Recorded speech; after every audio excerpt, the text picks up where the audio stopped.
കോൺഗ്രസിനും കോൺഗ്രസിന്റെ നേതാക്കന്മാർക്കുമെതിരെ പരസ്യമായിട്ട് വിഴുപ്പലക്കിയ ഈ വെള്ളാപ്പള്ളിയെയും മകനെയും അവിടെ അവരുടെ വീട്ടിൽ പോയി സന്ദർശിച്ച് അവർക്ക് പൊന്നാട അണിയിച്ച് കുനിഞ്ഞു നിന്ന് ആസനം താങ്ങിയതിന് അതിന് പാർട്ടിയിൽ നിന്ന് എടുത്തു കളയണം. ഒരു എം എൽ എ പോയെന്ന് വിചാരിച്ച് പ്രശ്നമൊന്നുമില്ല. ആവശ്യം പോലെ എം എൽ എമാരുണ്ട്. 102 MLA-മാരുണ്ട്, 102 പേരുണ്ട്. അതുകൊണ്ട് അങ്ങനെയുള്ള ഭയമൊന്നും നിങ്ങൾ പിന്നെ പേടിപ്പിക്കേണ്ട കാര്യമൊന്നുമില്ല, നിങ്ങൾ ഭയക്കേണ്ട കാര്യമില്ല. ഇങ്ങനെയുള്ള ചെറ്റത്തരം കാണിക്കുന്ന കോൺഗ്രസ് പാർട്ടിക്ക് ഇവരെല്ലാം അപമാനമാണ്. രമേശ് ചെന്നിത്തല പോയിട്ടുണ്ടെങ്കിൽ രമേശ് ചെന്നിത്തല ചെയ്ത തെമ്മാടിത്തരമാണ്, തെറ്റാണ്. യാതൊരു കാരണവശാലും ഒരു കോൺഗ്രസ്സുകാരനും ഒരു UDF-കാരനും ഇതിനെ അംഗീകരിക്കാൻ കഴിയില്ല. അവിടെ ചെന്ന് കാണേണ്ട ആഭ്യന്തരമന്ത്രി എന്ന് പറഞ്ഞ വിലയും നിലയിലുള്ളവരാണ്.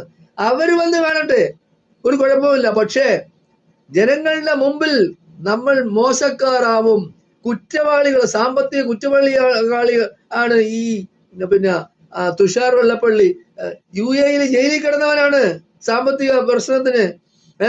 അപ്പോ യൂസുഫ് അലിയാണ് ഇറക്കിയത്. എന്നിട്ടും ആ സമുദായത്തെ, അതായത് എന്തെല്ലാം രീതി ലോകത്താരും സംഘപരിവാറുകാർ പോലും പറയാത്ത രീതിയിലാണ് ഈ വെള്ളാപ്പള്ളി നടേശൻ പറഞ്ഞത്. എന്നിട്ട് അവസാനം പറഞ്ഞ മുസ്ലിം ലീഗിനെയാണ്. മുസ്ലിം ലീഗിനെ അല്ല പറഞ്ഞ, മുസ്ലിങ്ങളെ മൊത്തത്തിൽ തന്നെയാണ് പറഞ്ഞ, ക്രിസ്ത്യാനികളെ മൊത്തത്തിൽ തന്നെയാണ് പറഞ്ഞത്.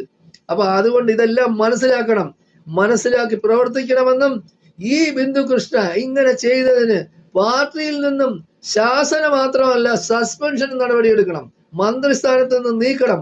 ആ രമ്യ ഹരിദാസിനെ പോലെയുള്ള നല്ല ചുറുചുറുക്കുള്ള പെൺകുട്ടികളെ മന്ത്രിമാരാക്കണം. എന്തുകൊണ്ട് ഇങ്ങനെയുള്ളതിനൊന്നും ഇതിന് അർഹത ഇല്ലാത്തവർക്ക് സ്ഥാനമാനങ്ങൾ കൊടുക്കരുത്. ഇപ്പൊ നമ്മുടെ VD സതീശൻ പ്രതിപക്ഷ നേതാവാകുന്നതിന് മുമ്പ് 5 വർഷം പ്രതിപക്ഷ നേതാവായിരുന്നു രമേശ് ചെന്നിത്തല.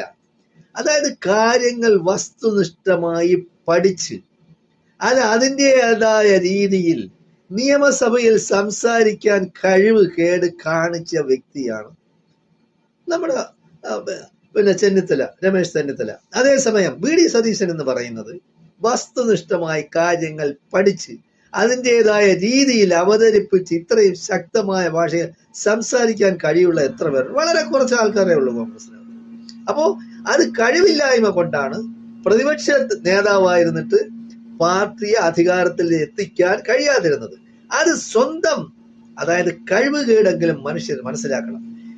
രമേശ് ചെന്നിത്തല ഇന്നുള്ള ആഭ്യന്തര മന്ത്രിയായിട്ടിരിക്കുന്നത് കോൺഗ്രസ്സുകാരനായതുകൊണ്ടാണ്.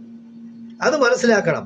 ഈ കോൺഗ്രസിൽ വന്നത് കൊണ്ട്, കോൺഗ്രസിന്റെ പേരുള്ളത് കൊണ്ട്, കോൺഗ്രസ് എന്ന രാഷ്ട്രീയ പാർട്ടി ഉള്ളത് കൊണ്ടാണ് രമേശ് ചെന്നിത്തല ഇന്ന് അറിയപ്പെടുന്നത്.